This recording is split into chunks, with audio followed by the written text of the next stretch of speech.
Hello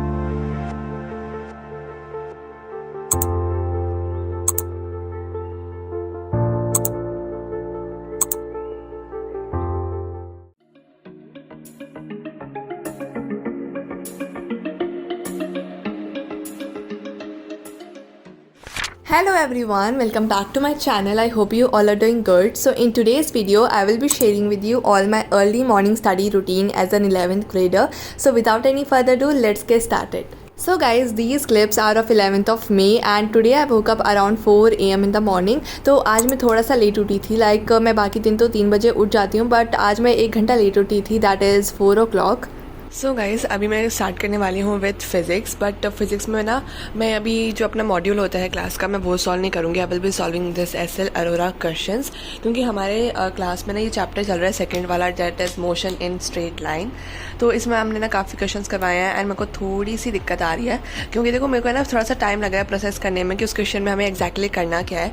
so ma'am जो है सारे क्वेश्चन इसी बुक से करा रही है एंड मेरे पास ये थी, तो मैंने सोचा कि I will be solving as many as question as I can, क्योंकि ताकि मेरे को उस टाइप के क्वेश्चन सारे आ जाएं. सो दैट्स वाई अभी मैंने ये डिसाइड किया है कि अभी इस वाले चैप्टर के मैं थोड़े से क्वेश्चन सॉल्व करना स्टार्ट कर दूंगी. एंड हमारे क्लास में ये वाला चैप्टर ऑलमोस्ट नहीं, मतलब ख़त्म ही हो गया है, मतलब येस कल ही ख़त्म हुआ था. सो इसलिए मेरे को अच्छे से इसको कंप्लीट करना है, इसके सारे क्वेश्चंस प्रैक्टिस करने हैं, ग्राफ वाले जो होते हैं वो सब कुछ हो जाना चाहिए. So this is what I have plan for now. So let's get started. Also guys, मेरे पास एनसीईआरटी के क्वेश्चंस भी हैं जो कि मुझे सॉल्व करने हैं एंड आपको बताइए एनसीईआरटी सॉल्व करना तो काफ़ी ज़्यादा इंपॉर्टेंट है. सो मेरे को अभी टोटल 18 क्वेश्चंस है इसके अंदर, तो मुझे ये भी करने हैं. बट अभी मैं फ़िलहाल के लिए एसएल अरोरा कर रही हूँ ताकि मेरे को क्वेश्चंस का रेफरेंस मिल जाए एंड मेरी प्रैक्टिस हो जाए एंड फिर आई will be getting into this NCERT questions and फिर मैं इसको सॉल्व करूँगी. तो अभी मैं क्या करने वाली हूँ, मैं बस ये एग्जाम्पल्स सॉल्व करूँगी जो यहाँ पे एग्जाम्पल्स दिए हुए हैं. प्रॉब्लम्स फॉर प्रैक्टिस नहीं करने वाली हूँ, बिकॉज वरना बहुत ही ज़्यादा हो जाएगा, इसमें बहुत ही ज़्यादा क्वेश्चन है लिटरली. तो अभी मैं ये एग्जाम्पल्स करूँगी एंड इसमें से मोस्ट ऑफ द एग्जाम्पल्स हमें क्लास में मैम ने करवा दिए हैं, तो वही एग्जाम्पल्स को मैं रिपीट करने वाली हूँ. बाकी जो भी एग्जाम्पल्स हैं मैं उनको एक बार गो थ्रू कर लूँगी कि अगर वो ऐसे इस टाइप के एग्जाम्पल्स अगर इसमें होंगे तो I will be solving that, और else I will be solving the questions जो कि मैम ने कराए हैं. सो गाइज, यहाँ पे मैं स्टार्ट कर रही हूँ by solving the numericals of the chapter motion in a straight line from SL Arora. अब देखो स्कूल में हमारे ये वाला चैप्टर अच्छे से ख़त्म हो चुका है. हमारे जो क्लास टीचर हैं उन्होंने सारे के सारे ग्राफ रिलेटेड क्वेश्चंस प्लस सारे न्यूमेरिकल्स सॉल्व करवा दिए हैं. अब देखो ये चैप्टर जब ख़त्म हुआ तो मेरे को पता चला कि इस चैप्टर में ऐसा कुछ भी नया नहीं था.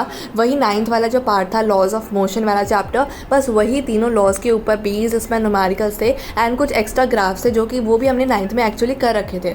तो इस वाले चैप्टर में ऐसा कुछ भी नया नहीं था. बट स्टिल जब ये चैप्टर स्टार्ट हुआ था आई थॉट कि there will be a lot of things related to 11th. एक जो फर्स्ट चैप्टर था उसमें हमने मोस्टली वही 9th वाला ही किया था, बट आई थॉट कि सेकंड चैप्टर से हमारा 11th का मोस्ट वाला सिलेबस जो होता है, जो कि हमने पहले नहीं पढ़ा, वो स्टार्ट होगा.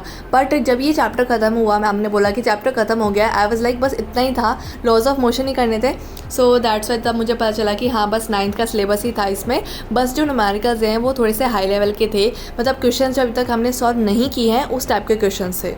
अब guys, different level of question what I mean about this is कि देखो 9th में हमें डायरेक्ट क्वेश्चन दिए थे based on these laws, but 11th के अगर आप एनसीईआरटी के क्वेश्चंस देखोगे so there are indirect questions. मतलब आपको पहले देखना पड़ेगा कि आपको क्या क्या चीज़ें गिवन है एंड कौन सा लॉ जो है यहाँ पे लगेगा and then you have to find the proper answer. तो मेरे को थोड़ा सा यही अलग लगा था, बट ओवरऑल ये वाला चैप्टर काफ़ी मीडियम लेवल का लगा. देन गाइज अराउंड 6 AM तक मैंने न्यूमेरिकल सॉल्व किए and then I packed my bag for my coaching and मैं जल्दी शावर लिया and then it was a time to do puja.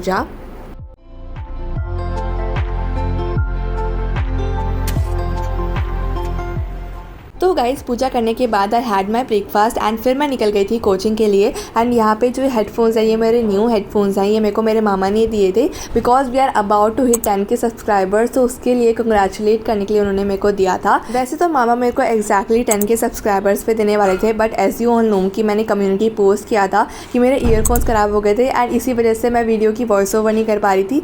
तो मामा ने मेरे को अभी दे दिया था ये and it was really a very nice gift. I really love it. तो यहाँ पे कोचिंग से वापस आते वक्त मैंने यहाँ पे मौसमी का जूस पिया था एंड फिर घर आने के बाद यहाँ पे मैंने खाई थी बटर स्कॉच की आइसक्रीम. तो गाइस, सबसे पहले तो इवनिंग में मैंने रेस्ट लिया था एंड उसके बाद मेरे को जितना भी पढ़ाया था कोचिंग में मैंने उतना रिवाइज किया था, जिसकी मैंने कोई भी क्लिप्स रिकॉर्ड नहीं की, इसलिए आई am gonna show you all the next day clips. So guys, guys particularly ये वाला पार्ट थोड़ा सा लॉन्ग होने वाला है because you all were asking about this thing a lot कि मेरे कोचिंग में कौन कौन से चैप्टर्स कंप्लीट हो गए हैं एंड कौन कौन से चैप्टर्स अभी चल रहे हैं. So that's why I am gonna tell you all about that now. तो अगर मैं बात करूँ केमिस्ट्री की, तो केमिस्ट्री में हमारा फर्स्ट चैप्टर बहुत ही अच्छे से कंप्लीट हो चुका है. कल के सेशन में सर ने क्या किया था, बेसिकली जो सेकंड वाला चैप्टर है स्ट्रक्चर ऑफ एटम, उसका इंट्रोडक्शन दिया था. न्यूट्रॉन्स, प्रोटॉन्स, इलेक्ट्रॉन्स के बारे में ब्रीफ इंट्रोडक्शन था वो, एंड नोट्स बनवाए थे. मास नंबर, एटॉमिक नंबर के बीच का रिलेशन वो भी करवा दिया था. उसके बाद जो बाकी जो बची हुई क्लास थी अराउंड 45 मिनट्स की, उसमें सर ने वो छोड़ दी थी क्योंकि सर कहते थे कि हमें क्लास में बैठ के मॉड्यूल सॉल्व करना है एंड अगर हमें बाई चांस कोई भी क्वेश्चन में डाउट आता है या फिर कोई भी कंसेप्ट है जो कि अभी तक क्लियर नहीं है फर्स्ट चैप्टर का, तो हम वहाँ पे उनसे क्लियर कर सकते हैं. लेकिन हमें अलग से डाउट सेशन में जाने की जरूरत नहीं है. फर्स्ट चैप्टर के रिलेटेड जितने भी डाउट्स हैं वो सर उसी सेशन में क्लियर कर रहे थे. So that was a good thing. उसके बाद हमें नेक्स्ट चैप्टर जो है स्ट्रक्चर ऑफ एटम, जो आगे वाले पार्ट है वो हमें नेक्स्ट क्लास में स्टार्ट करना है, दैट इज टुडे. अगर मैं बात करूँ फिजिक्स की, तो फिजिक्स का जो फर्स्ट चैप्टर वो हमारा बहुत ही पहले कंप्लीट हो गया था एंड उसके बाद हमारा डिफरेंशिएशन स्टार्ट हो रखा था जो कि वो भी बहुत पहले कंप्लीट हो गया था. And then we had started with integration जो कि कल की क्लास में कंप्लीट हुआ है. एंड कल ही हमने नेक्स्ट चैप्टर स्टार्ट किया है. उसका हमने इंट्रोडक्शन देख लिया है, बेसिकली वेलोसिटी देख लिया है, instantaneous velocity, average velocity, basically जो मेन हमारा 9th का बेसिक वाला कंसेप्ट हमने वो देख लिया है. और the second chapter motion in the straight line. तो अब मैं बात करती हूँ बॉटनी की. तो बॉटनी में हमारा चैप्टर चल रहा है the cell the unit of life, and उसमें सेंट्रोसोम एंड सेंट्रियोल्स तक हमने कंप्लीट कर लिया है. नेक्स्ट टॉपिक हमें स्टार्ट करना है. अब हमारा मेनली न्यूक्लियस वाला पार्ट ही बचा है, उसके बाद हमारा ये चैप्टर भी कंप्लीट हो जाएगा. And if I talk about zoology, तो जूलॉजी के अंदर हमारा जो फर्स्ट चैप्टर होता है स्ट्रक्चरल ऑर्गेनाइजेशन इन एनिमल्स, उसमें एनिमल टिश्यूज वाला टॉपिक अच्छे से कंप्लीट हो गया है. फ्रॉग अभी हम नहीं स्टार्ट करने वाले हैं, सर ने बोला कि अब हम थोड़ी सी देर बाद स्टार्ट करवाएंगे, तो वो टॉपिक हमारा बाद का है. अभी हमने बायोमॉलिक्यूल्स स्टार्ट किया है बेसिकली. तो बायोमॉलिक्यूल्स में हम अराउंड कार्बोहाइड्रेट्स वाले टॉपिक पे हैं. We are on some polysaccharides, हम उस वाले टॉपिक पे हैं. So yes, this was all about कि हमारे कोचिंग में कितना पार्ट कंप्लीट हो चुका है. So that's it. Now let's get back to study.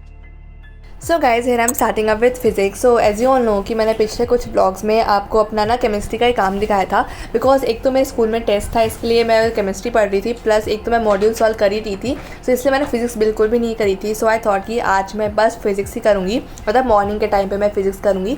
So here I was solving the module of it. अब गाइज देखो, हमारे कोचिंग में कुछ आज इंपॉर्टेंट पॉइंट शेयर किए गए थे, लाइक पर्टिकुलरली मैम आई थी एंड उन्होंने हमें बताया था क्लास के बीच में ये सब कुछ. सो आई थॉट कि I should share with you all. तो गाइज सबसे पहले तो ये पॉइंट है, देखो आपने अगर मेरे नोट्स देखे होंगे जो कि मैंने आप लोगों के साथ शेयर किए हुए हैं, तो आप लोग कई लोग ऐसा बोल रहे थे कि इसमें कई पॉइंट्स आउट ऑफ एनसीईआरटी हैं एंड नीट का पेपर तो एनसीईआरटी में से आता है, तो कोचिंग के नोट्स ऐसे हैं वैसे हैं. So I saw that some of the comments. अब देखो गाइस, हमारे टीचर ने इसी पॉइंट को अच्छे से स्पेसिफाई किया था. देखो इस साल का जो नीट का पेपर आया था उसमें 4 क्वेश्चन आउट ऑफ एनसीईआरटी थे, हमारे टीचर ने ऐसा बताया. प्लस जो एनटी है जो कि नीट का एग्जाम कंडक्ट करवाता है, तो एनटीए ने ऐसे कहीं भी मेंशन नहीं किया है कि पूरा का पूरा जो एग्ज़ाम है वो एनसीईआरटी पे बेस्ड आएगा.